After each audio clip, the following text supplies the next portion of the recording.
Wonderful. So you're in the right place. We're going to talk a little bit about how digital can facilitate sustainable financing of the health sector. And we've got some fantastic examples from across a couple of countries and also from an implementing partner who has been supporting a number of countries to provide some insights into how standards, how DPIs can help facilitate sustainable financing. So with that, I'll just provide a little bit of some background information. And I just want to also highlight, we do have some resources that are available for this session. And I want to encourage people to, in all the sessions, we've created this structure of learning objectives as well as learning resources. I want to point those to you. And of course, all these PowerPoints and also the videos from these will also be made available to you. By the end of the session, we want to help ensure that we can get through the learning objectives of understanding how DPIs with FHIR can operationalize integrated beneficiary registries, social registry payments and claims, how to utilize data models, and how to facilitate implementation at country level. Sustainable financing is critical to the health sector because it ensures consistent and equitable access to essential services. It strengthens health systems and can support long-term planning. By reducing reliance on unpredictable funding sources, sustainable financing enables investments in infrastructure, workforce, and innovations, and ensures resilience against health crises and the ability to meet evolving population needs. Without it, progress toward universal health coverage and improved health outcomes cannot be sustained. I want to introduce you to two DPIs, one that is foundational, serving as a denominator, and the other that is sector-specific. A social registry, and again, in different countries it may be called something different, but it's a core database within the foundational DPIs that identifies and supports vulnerable populations. It helps ensure that no one is left behind by providing a potential beneficiary list. It also helps enable registration and assessment, collecting data to understand and address needs. It also helps support data dynamically to adapt to changes in people's health or economic status. And it supports programs across different areas and services, like vaccinations or subsidies for those who need them most. An integrated beneficiary registry is a tool within the health or the social sector digital DPIs that ensures health and social programs work effectively and efficiently together. It includes health insurance as one type of benefit program, and it includes a focus on tracking program participants, coordinating across programs, preventing duplication, and enabling and monitoring and evaluation. Together, these are powerful systems for delivering better health and social services with accountability and efficiency. I want to just provide a couple of use cases and how different DPIs within the ecosystem can be made, use this to achieve certain end goals. So in the case of wanting to be able to use digital health to support the extension and management of social health protections, the idea of automating beneficiary identification and enrollment using unique IDs linked to national health insurance or subsidy programs, the focus on improving targeting and inclusion of vulnerable populations through data integration from social registries, and ensuring portability of benefits across regions using interoperability platforms. The DPIs that are relevant here are digital ID systems, interoperable data exchange platforms, and money transfer, financial transfer DPIs. A second use case of claims management and adjustment. For example, a country would want to be able to use digital systems to enhance health financing and improving claims processes. For example, e-claims submissions and adjudication, which reduces manual errors and fraud. Automated claims adjustments using AI and machine learning to ensure consistent data-driven decisions, and real-time claims tracking, allowing for faster provider reimbursements and enhanced transparency. The use of EMRs, AI and ML tools to assist in detecting anomalies or fraudulent claims. the use of a health worker registry and health facility registry alongside client registry, finance and insurance systems, as well as ID. Another example is using it to pool and for resource allocation. For example, you want to use digital systems to manage risk pools and allocate resources and foster trust and transparency. The relevant DPIs here are data analytics, health information exchanges, content-based data sharing, digital identity, financial transactions, and finance and insurance systems. This is in order to ensure risk stratification algorithms for equitable resource allocation, real-time dashboards for tracking fund utilization, and reducing corruption through secure, auditable systems, alongside providing public access to data on expenditures and outcomes. And the last example is for revenue correct collection. Wanting to use digital systems to support effective collection of health-related taxes or premiums.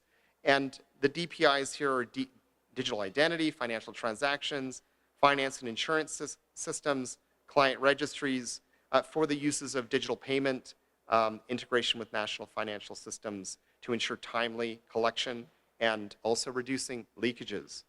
I just want to highlight a couple of the resources that are available in this group before handing over to my good colleagues. The Joint Learning Network, some of you may be a part of, have published in 2019 a guide to common requirements for national health insurance information systems. This is a requirements document for developing insurance information systems, and it's something that would be useful as a starting point. I also want to highlight the IHE profile for finance and insurance. And this is something that includes FHIR resources and profiles and ensures that you're able to determine how the capabilities can be built and the interoperable standards can be utilized for the DPIs that you may have in place. I want to welcome the first speaker, Uwe Wasser from GIZ, up to the podium. Thank you.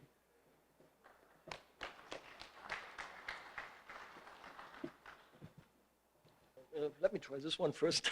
Thank you and welcome to the session. It's very, very exciting for me actually to stand in such a big crowd on the main stage at prime time, because normally when you talk about health financing, then you get placed somewhere on the staircase or you get a room, but during lunchtime when everybody else is running for the chicken, and in Sri Lanka we were even under the staircase like Harry Potter.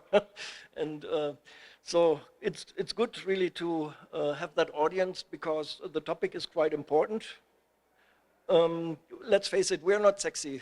Digital health is interesting, but health financing, like someone who wants to do digital health, is not coming to digital health because of the health insurance. They want to do AI and dashboards and I don't know, medical imaging or something like this, but you're not interested in health financing. That's boring. And the thing is, I talked about the conferences, that we are not really getting the momentum to talk about these things, but they are important.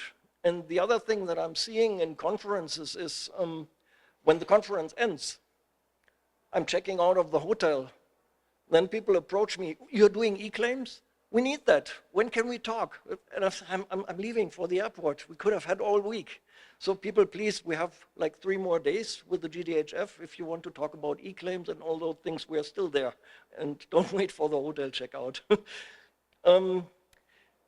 It's important because it's an essential part of the digital health system, of the health system as well. And if you're really honest, then you will find out that most of your medical record systems out there in the field, they are being used not for medical documentation of patient documentation of the cases.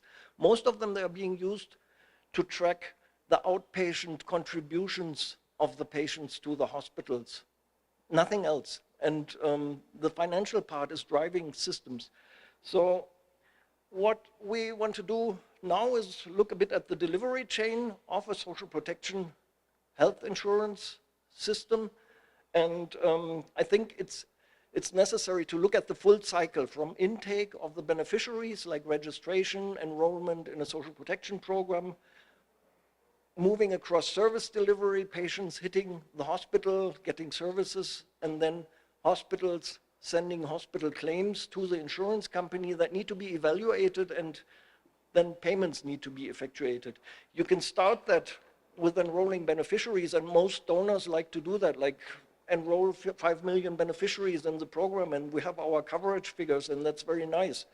But once those people hit the hospitals, you start receiving claims electronically, and if your claim evaluation process is not in a digital way or supported by maybe an AI module or something like this, then you have to employ like hundreds of staff to evaluate claims, and I'm sure you're not ready for that. So a lot of beneficiaries, efficient processes generate a lot of work in the further course of the process. So you can start agile, you can start with the beneficiary registries, but plan for the full cycle. We talked about this IHE graphic a lot during the conference, and we positioned health financing, health and insurance services, finance and insurance services, sorry. We positioned that in the architecture during the OpenHIE conference in Addis Ababa in 2019. Basically, Karl Leitner, thanks to him, and Karl Fourier, who really triggered that working group. And since then, we are like working on standards, so we will be looking a bit at the products that we have pushed out through that OpenHIE working group. I think as a health insurance, you should be aware your main role is in finance and insurance systems, but you also have a potential to look at other components in that landscape, because health insurances are accrediting health facilities.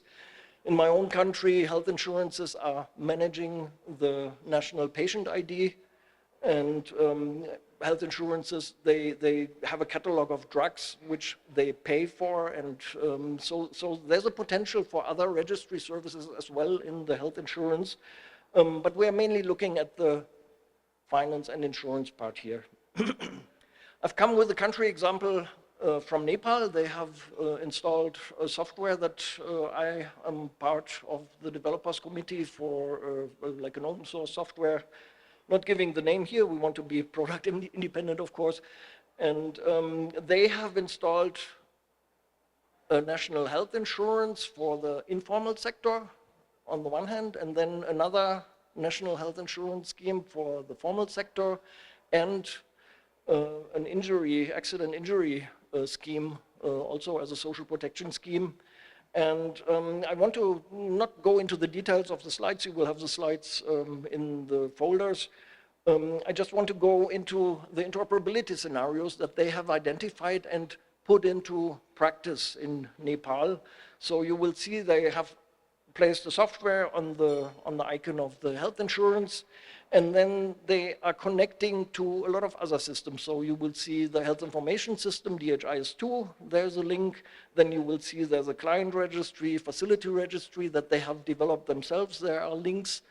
And then at the point of service, you have, of course, a lot of medical record systems that need to send e-claims. And you also have that block next to the OpenHIE diagram, which is like fundamental services. I'm not seeing anybody from GovStack here right now, but that's basically the domain that GovStack would cover. And for payment systems, of course, you have to link into that ecosystem as well. And well, they're not doing it in Nepal right now, but other countries have linked to civil registration and the national ID systems.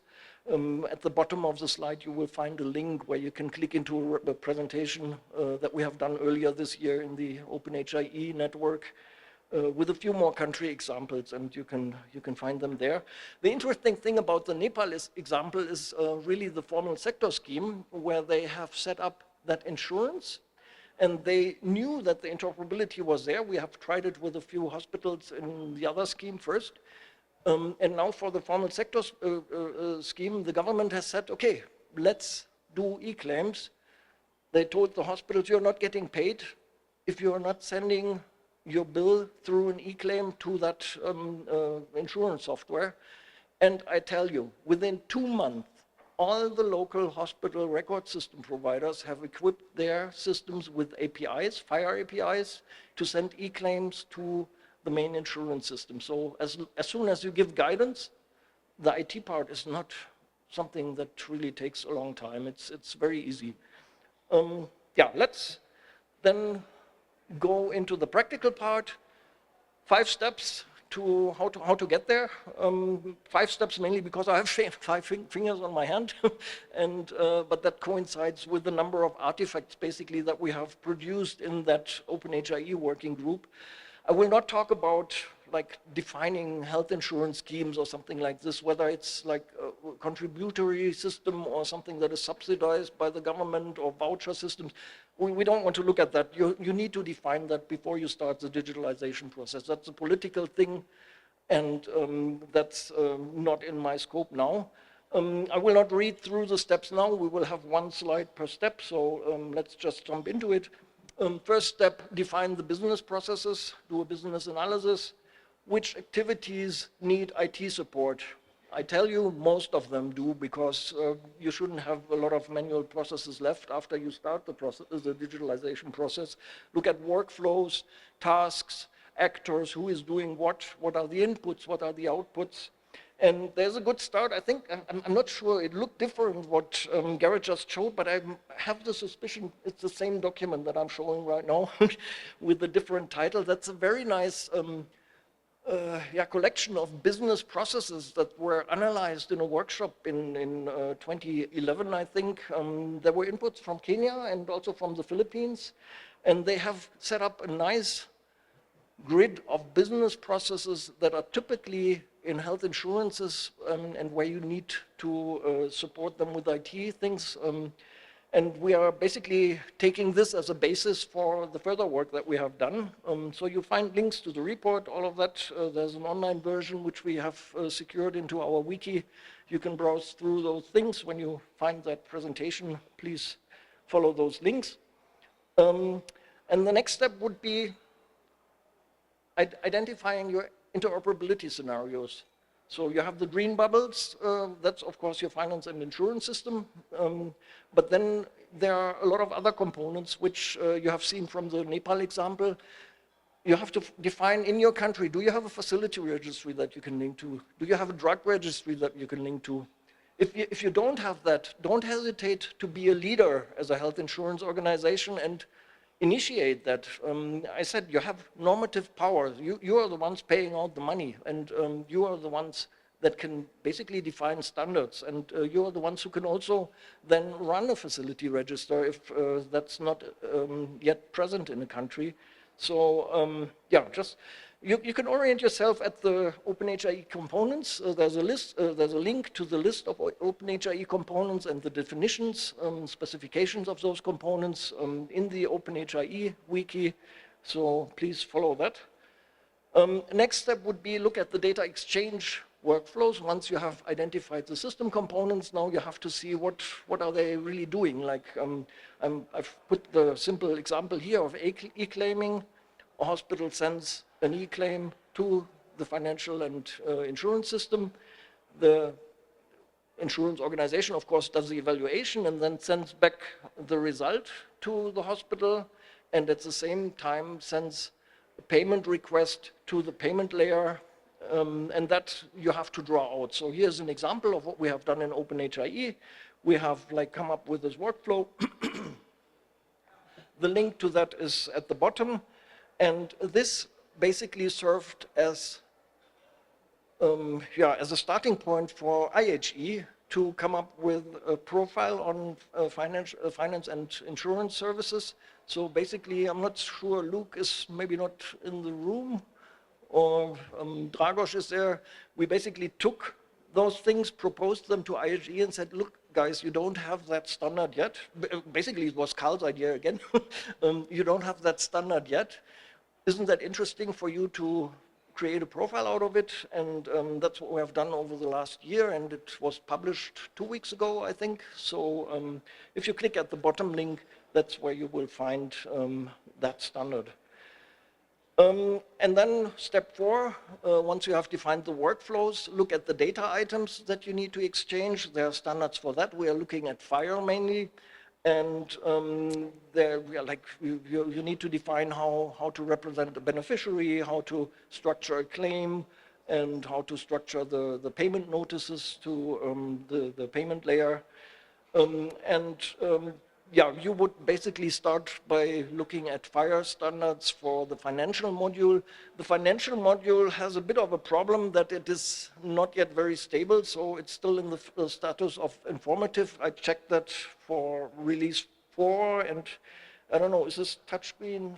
Is this touchscreen sensitive? Or? Okay, so we'll just leave it.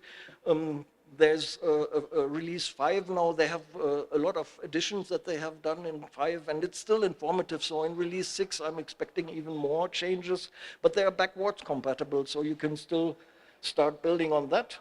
And if you want to look at an example of how to create an implementation guide based on FHIR, there's a link at the bottom of the page again. Let's get to the last step. Based on all those things that you have like collected now, the definitions that you have made, you can now start specifying the terms of reference for a digital implementation project. But be aware that a digital implementation project is not the whole story. Donor organizations, they will just look at the digital implementation project. But if you look at the graphic, you will see there are 3 circles. Like one is a software development cycle. The other one is the implementation cycle. And then the last one is the operations in your organization cycle. If you mix them up, you will create hell on earth in your organization. So keep them separate. Most of the organizations are looking at implementation, and once they roll out the system, the job is done. But that's not the truth. You have iterations. You will have to redo this cycle for new versions of software. You will have processes that change, and then you will have to create a new implementation cycle. If you want to do like all at once and include the development cycle in that process, it is going to be a big charge. And a lot of companies normally don't use their in-house built applications. They will buy something from the market. In this community, we are lucky to have global goods. So there's a global good guidebook, and there is software for health insurance as well. And if you want to avoid that first trap of being caught in the development cycle, then it might be a good advice to switch to that open source. Yeah, I think that's about it. I think I don't want to dive deeper into how to set up an IT implementation project. That's textbook knowledge. And at the bottom of the page, I have put the link to a textbook that I personally like a lot. It's open access, and we're currently trying to get that in the global good syllabus as well. Yeah, so I think I'll stop here, ready for Q&A.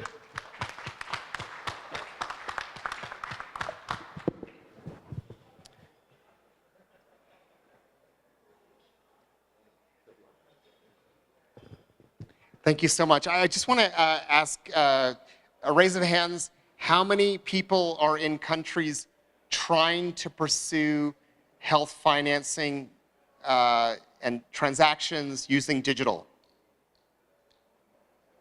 Okay, great. So quite a few countries. Wonderful. So I think this is, it's an area where what we have come to realize is that oftentimes it's the area that the Ministry of Finance is willing to put a lot of money into digital transformation because there's an understanding that this will help to understand the financing in the health sector. I want to welcome up Bentley Roxas from the Department of Health in the Philippines to come and share with us the experience of the Philippines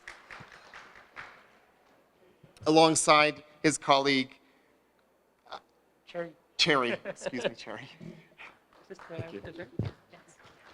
Good morning, everyone. I am Bentley Rojas. I am from the Philippines. Do you know how we do the welcome words in our country? We say mabuhay. So can we say mabuhay, guys? Mabuhay. Again, at the same time, 1, 2, 3. Mabuhay. Mabuhay. So that is how we welcome people in our country. And maybe another time, we will be able to, the next Open Digital Health Summit will be done in the Philippines, maybe. We will help in arranging all of these things, and we will do it in our country. But anyway, we are here to present to you our digital health solutions for better health financing in the Philippines. These are our experience in the Philippines under the Department of Health. Okay, so next slide is, okay, e-health landscape, the Network Readiness Index in 2022. As you can see, from 131 countries, Philippines ranked 71st on the Network Readiness Index. That was in year 2022 when the pandemic is already not anymore evident for our country. Second is the Global Digital Health Monitor. As you can see in our, Philippines country overall digital health pace has progressed from third in 2016 to number 4 in 2023. So that is very, very beneficial for our country to make it sure that we are actually in, we are in a place wherein we are controlled everything that we are monitoring with regards with health.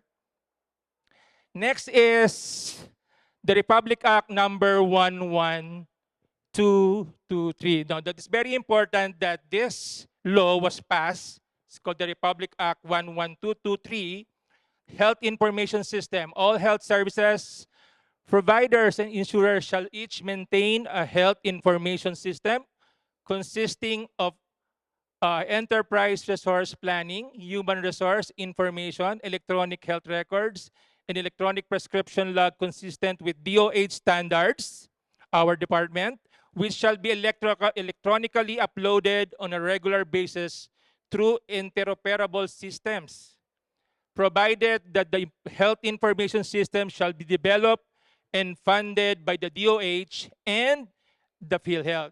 The PhilHealth is actually an attached agency of the Department of Health. Okay, so this is actually the what do you call this? The Republic Act number 11223. Okay, so strategy for interoperability. There are existing EMRs from different ICT solutions providers that are now needed to interoperate in order to produce an EHR. We can do it by understanding how the health systems work. So as you can see, based on this, there are set the data standards. Second, define the implementation model. And third is to check compliance and capability. So this is what we are doing right now in our country. Now, we have here the Bawat Pilipino, Bawat Komunidad, and Health Worker at ISA. These are our 8-point agenda. This is the agenda of our Department of Health Secretary Ted Herbosa, and also supported by our President Bongbong Marcos. Now, because as you can see, our President is into technology. He emphasizes and he pushes for AI. He also pushes for digitization. He also pushes for digitalization. So it's a two different thing, digitization and digitalization. So that's the reason why the same thing with our Secretary of Health, which is Secretary Ted Herbosa, he's also into technology. That's the reason why he came up with this 8-point agenda, which covers the number 3. Can you see the number 3? Teknolohiya sa mabilis na serbisyong pangkalusugan. So later on, you will see the translation to English about that. But of course, this is divided into 3. Bawat Pilipino means to all Filipino, for all Filipinos. When you said bawat komunidad, this is about for community. And when you said bawat health worker at institution, it's all about for the health workers and all the institutions in the Philippines. So we're talking about number 3, medyo, I'm sorry, it is actually not in the right line, but it's already, at least it's readable. Leverage digital health and technology for efficient and accessible health service delivery. This is what we are doing right now. We are leveling up our healthcare digitalization and digitalization. So in number one, increase efficiency and productivity in service delivery by harnessing digital health technologies. So this is about ICT infrastructure. We need to provide, or we need to gather more infrastructure in our country. Though we already have it, we still need more in order for us to realize the vision of the president and also the mission of our secretary.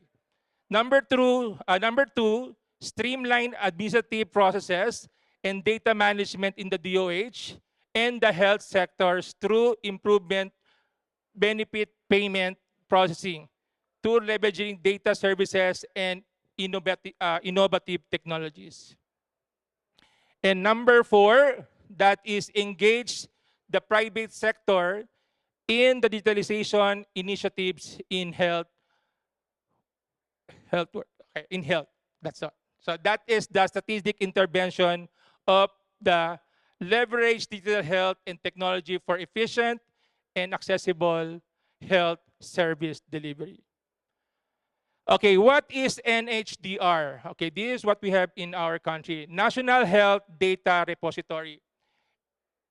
Because of the Republic Act 11223, which I mentioned earlier, also known as the Universal Healthcare Act, together with the implementing rules and regulations, or the IRR, specifically in section 31.1 states that health and health-related data shall be submitted to PhilHealth by all health-related entities through a national health data repository. This is where we are actually putting all the information with regards with health and health-related data under the repository of the National Health Data Repository based on the Republic Act 11223. Now, this is how the flow goes in the NHDR process.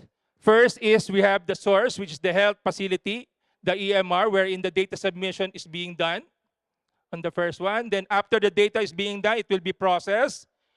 It will go on to the API layer, FHIR server, and then after this being processed, it will now go to the repository, the NHDR data, wherein it will be actually, what do you call this, based on there. And then the last one is where it is actually the UBIA, wherein you could actually view all those information that was gathered through the use of the health facility.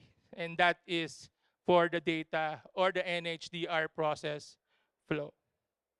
Now, what is the Philippine Core Data for Interoperability? PHCDI standards data sets for the submission of health and health-related data to the National Health Dataset Repository. That is what we've done earlier. Based on HL7 FHIR, or the R4 Health Level 7 Fast Healthcare Interoperability Research, BR4, the initial release of the PHCDI contains datasets mapped from a Department of Health disease surveillance forms, hospital-based cancer registry forms, and PhilHealth claims and consulta forms. Okay, these are the forms that we are actually gathering based on the data sets mapped from the Department of Health. Next slide is our FHI, or the FHIR mapping process of the PHCDI. So as you can see, we have the form 1, 2, 3, and 4, then consolidated by a data fields, then Philippine Core Data for Interoperability. We claim the forms, consulta forms, we also surveillance forms, and then also the cancer forms. And from this Philippine Core Data for Interoperability, we now go to the Philippine Core Data for Interoperability map to a FHIR, which is now going to the FHIR implementation guide. So these are the mapping process of the PHCDI. Next slide is here is the brief history of the development of Philippine core data for interoperability. So it started in first quarter of 2022, initial formulation of the master reference data. So fourth quarter 2022, then you have May 30 to 31, 2023, DOH and PhilHealth attended the basic training on FHIR led by UP Lab. And then August 30 to 31, 2023, DOH and PhilHealth attended advanced training. Third quarter of 2023, initial mapping activity. Fourth quarter, DOH and PhilHealth conducted the review of FHIR mapping activity with UPMS Live. Next is the first quarter of 2024, FHIR mapping alignment of DOH and PhilHealth. April 3 to 5, conducted FHIR EHR workshop with DOH to finalize mandatory data sets. May 28, 2024, endorsement of PHCDI to the stakeholders. October, actually last 2 months ago. October of 2024, inclusion of cancer data sets and in PHCDI release 01. And the last one, last month, November 14, up to date, launching of PHCDI release 01. That is what we are doing right now in our PHCDI development or the Philippine core data for interoperability. Okay, so this is the PHCDI framework. So if you are actually familiar with this one, this is what we are doing right now in our country. So this is the PHCDI framework. So as you can see, we have the PHCDI part, and then we have the PH core. So as you can see, the information that was given and the data that is needed in order for us this work, data would work.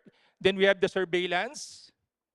We have the claims. So the claims are these are the claims of the people or the hospital that's needed in order for them to get the claims financially within the hospital or in person. So these are consulta. These are the use cases and also the cancer. Okay, so we have the four: surveillance, claims, consulta, and cancer. Then, maraming salamat po. Thank you very much. Thank you so much. Wonderful. Great, thanks. I'd like to invite up Dr. Ryan Nyoto from the Digital Health Innovation in Kenya. And I just want to confirm, so PhilHealth is the national insurance scheme. So the aspect of the service delivery and the insurance claims and payments and things, that same data set then enables those transactions to happen in a consistent way. It's a really exciting effort that is happening. The collaboration between those who are payments and claims and those who are also the service delivery is one really critical foundational component to getting the DPIs and the data standards all working together. Thank you. Ryan? Thank you very much, Garrett. Good morning, everyone. Welcome to Nairobi. We've been looking forward to this week to host each and every one of you in Nairobi for a long, long time. And we're really, really happy to see you here. We're really happy to be here together. Habari ya asubuhi. Or have you been taught a few of the local words? Anyway, my name is Dr. Ryan Nyotu.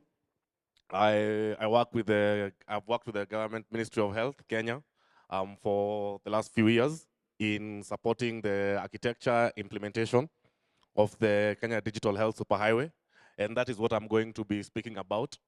Currently, I'm the one who's leading the component of the implementation of the HIE, which is specifically the use case for health financing, and I'll also touch a bit on that. So, to start the conversation for for digital health financing has to begin with the main target of the problem that is to be solved, and this is for the attainment of universal health coverage.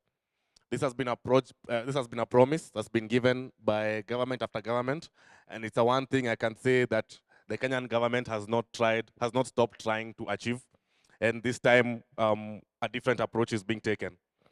So the approach that is being taken, the approach that is being taken is one that focuses on 4 pillars of universal healthcare.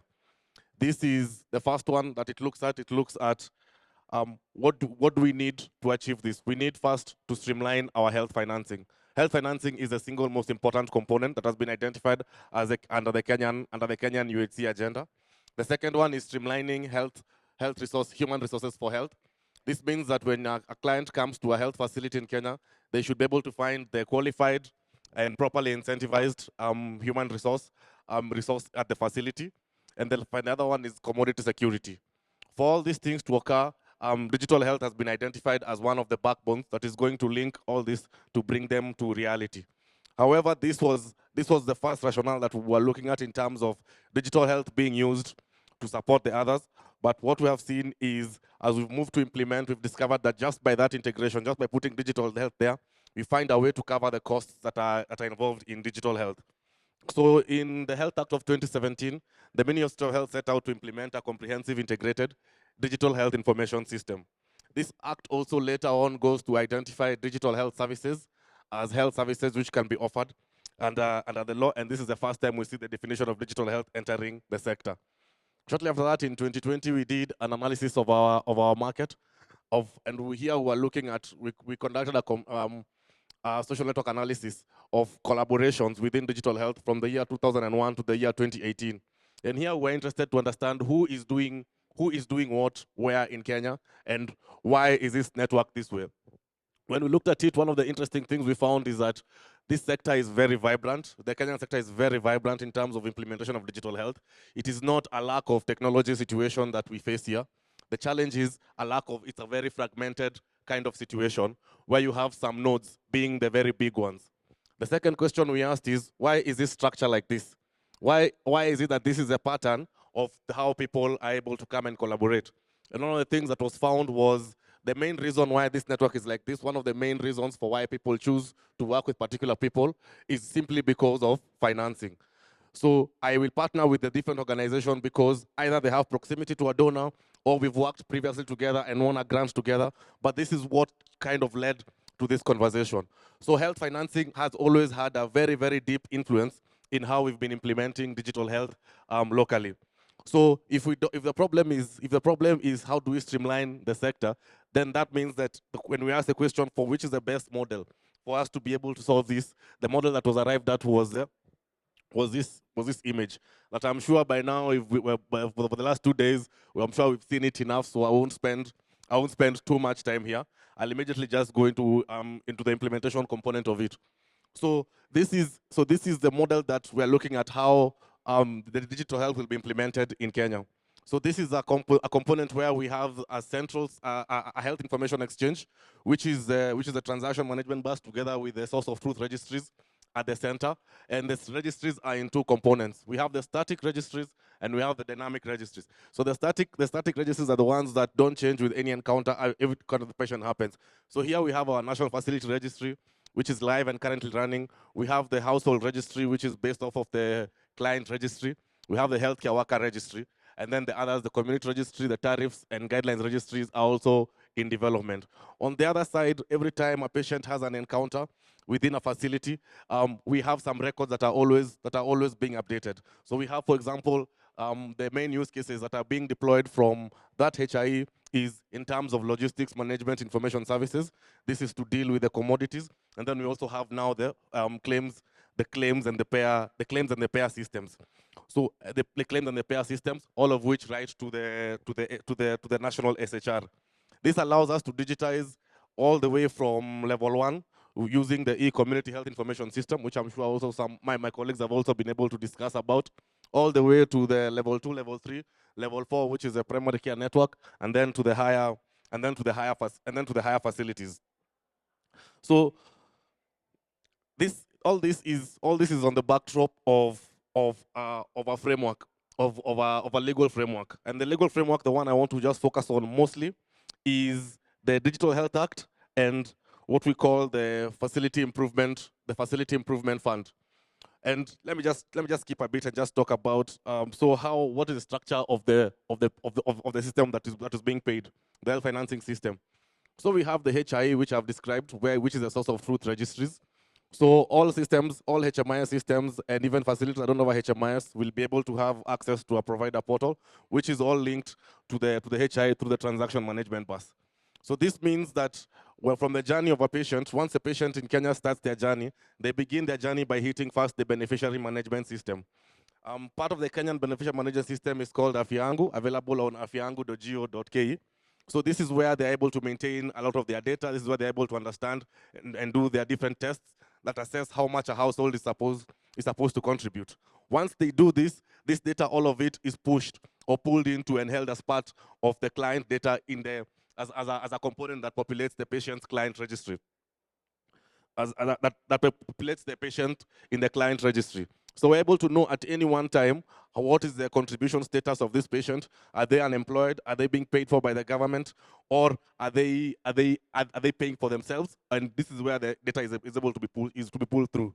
So once that is done and we're able to know how much someone is to contribute and they've contributed, this is also where we have another registry, which is now, it's similar to the tariffs and guidelines registry, which holds the beneficiary information. This is the one that holds the transactions and is also integrated with the ERP at the end of it.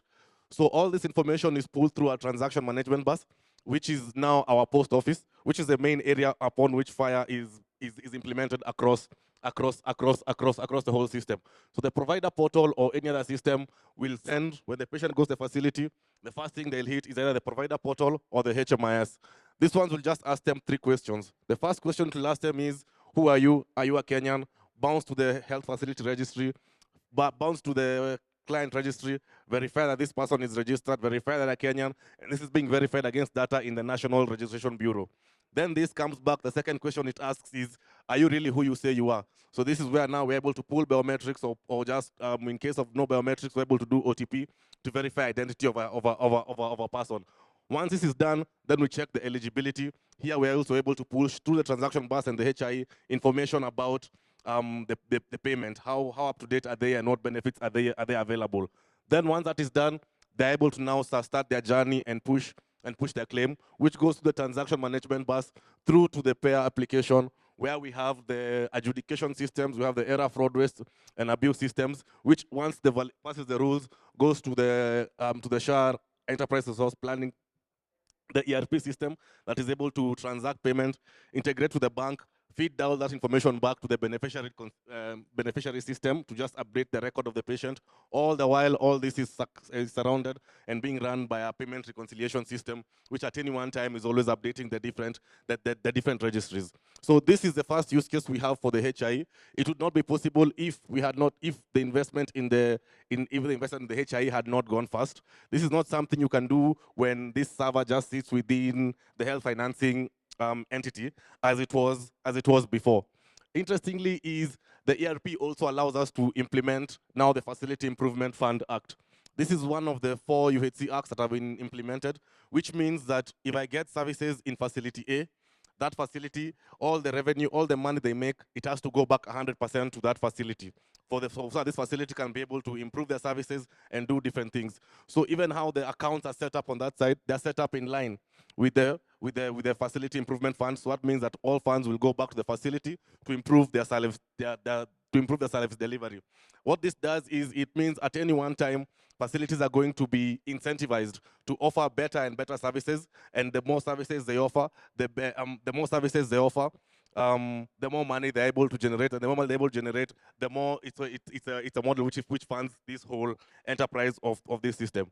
So at the start, we were thinking that digital health will be the mechanism we use to support the attainment of UHC, but during the implementation and after some time, what we're coming to discover slowly is the implementation of UHC and the offering of services day to day is what is providing sustainability for the digital health work. Thank you. I can stop there. Dr. Ryan, thank you so much. It's lovely to see the systematic description of each of the DPIs and the registries and the health information exchange that you recognized could contribute toward a virtuous cycle of financing of the health sector. I want to open it up for questions.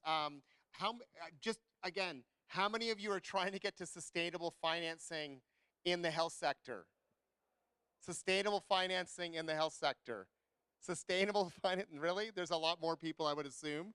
And digital health can help enable that. It's a really foundational component. It may be the first thing that your Ministry of Finance recognizes in digital health and helps to support that. Just want to say that that's a really critical component that many of the panelists have very much recognized and drawn from.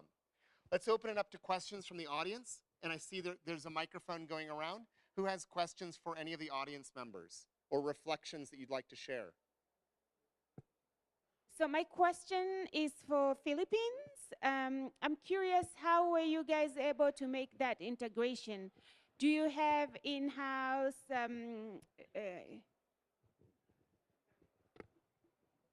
Yes. Yeah, so how were you able to make that integration? Do you have in-house capabilities to do that, or did you have to hire an external vendor to help you with the integration? Thank you for the. Hello, can you hear me? So luckily we have in-house development of information systems. So one of which is the electronic medical record.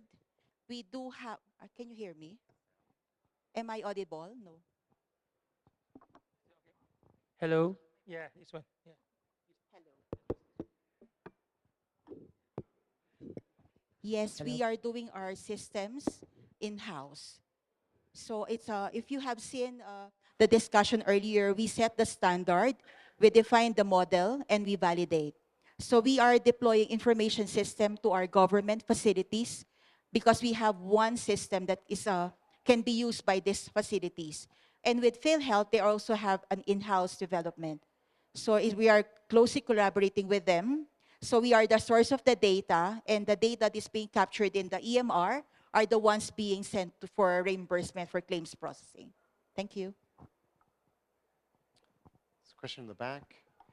I just want to maybe acknowledge the fact that a role that government can often play if they don't have the capabilities in-house is to define the specifications and the standards to then work with those in the sector that may be in the private sector to also be able to enable that. So you don't necessarily have to have the capabilities in-house as much as you want to ensure that the specifications are defined so that whether you build it in-house or you build it outside, you're able to ensure that you're delivering that. Thank you very much. My name is Wande from Ethiopia. So I know about what you use the security standard, because finance and the data they use in terms of patient level data also needs security. So did you use HIPAA or other means of security standards in your system just for the sake of to exchange information? I think we couldn't hear the question very well. So could you repeat it and maybe a little louder? Just to know our own security standard. Security standards. Yeah, like HIPAA or other means of standards, like to properly exchange data or information from one system to another system, we need to take care of security standards. Security standards. Yeah. So which security standards were being used and which are relevant to exchanging data between systems. Any reflections from the panel? Yeah, maybe I can give it a start. Am I audible? I showed the 3 cycles: development, implementation, and then operating the systems. We as can't software really hear. providers. Can you speak up or use a different mic? Speak louder. What about this one? Yeah. This one is good. Yeah, let me try again. We as software providers We are looking at the first cycle. If you remember the 3 cycles that I put up, development, implementation, and then operations. And of course, for software development, we do regular penetration testing, for example, where penetration testers will test mainly according to the OWASP top 10. If you Google it, OWASP, the main vulnerability of systems that run in the internet. That's what we do on the software development side. But of course, we can only go up to the end of the development cycle, and then the implementation projects and the ones operating the stuff will have to develop their own security mechanisms on the servers, and when operating it, like changing passwords regularly and things like that. So that's where we as software providers, we are out, and I don't know, maybe colleagues will want to continue. Thank you. I can also take the question. There's 2 approaches that I think we've taken locally. The first one is Kenya is on the journey of ours is a PPP approach. So in terms of that, a lot of work has been done to define the basic security parameters that any system is going to have. So if a system is being brought in, at least it has to be also to be HIPAA compliant and the rest. However, a lot of work has also been done internally within the country to define our own security standards. For example, one of the first things which came out was a Data Protection Act of 2019, which covers a lot of what is supposed to be done in terms when it comes to implementation of system and how data is to be handled across its entire journey, irrespective of the system. The other one which has been done is the Digital Health Act, also takes this a bit higher and focuses on this a bit more.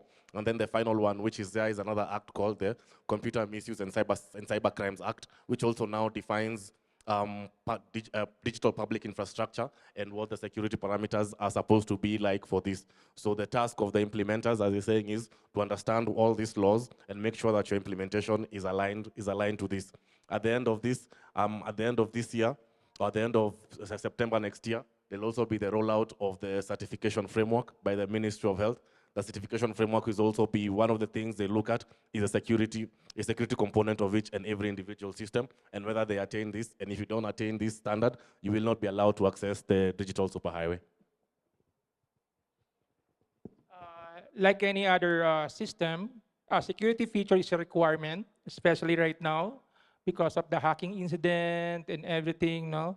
So everything that is being done right now is being considered secured, as long that the system are really very important, especially if it is being used by the government. So that's it.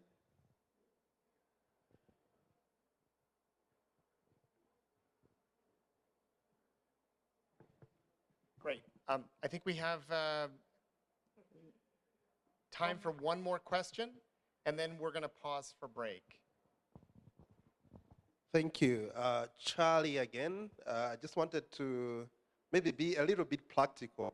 With a little experience implementing electronic medical system in multiple countries, the financial part poses a problem because there are other countries which have which healthcare is free in public hospitals.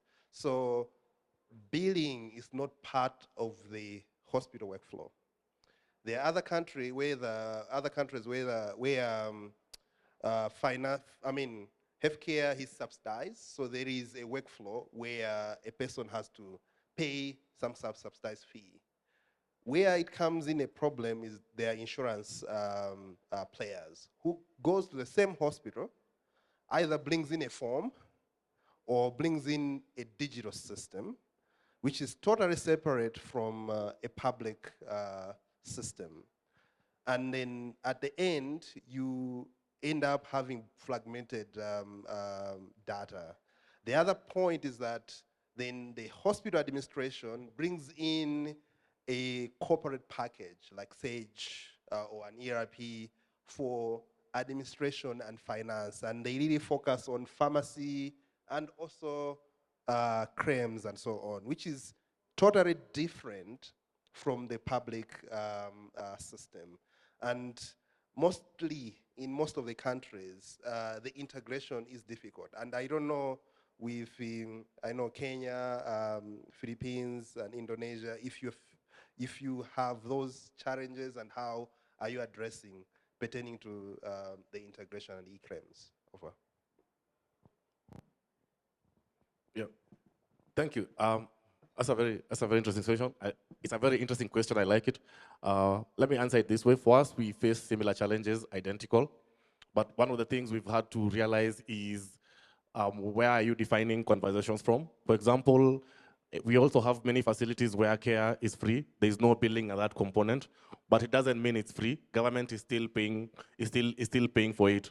So the billing component may not be present at facility level, but at least at financing level, you must have a registry where you're saying what is the cost of providing these services at that particular level. So what has been done for us is to design the payer system as separate. So there's a component of the payer system which sits with the Social Health Authority.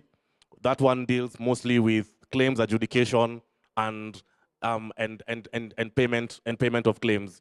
But then on the just before that, we have the transaction management bus. The transaction management bus is the one now which deals with coordinating and routing the claims that are coming from the facility.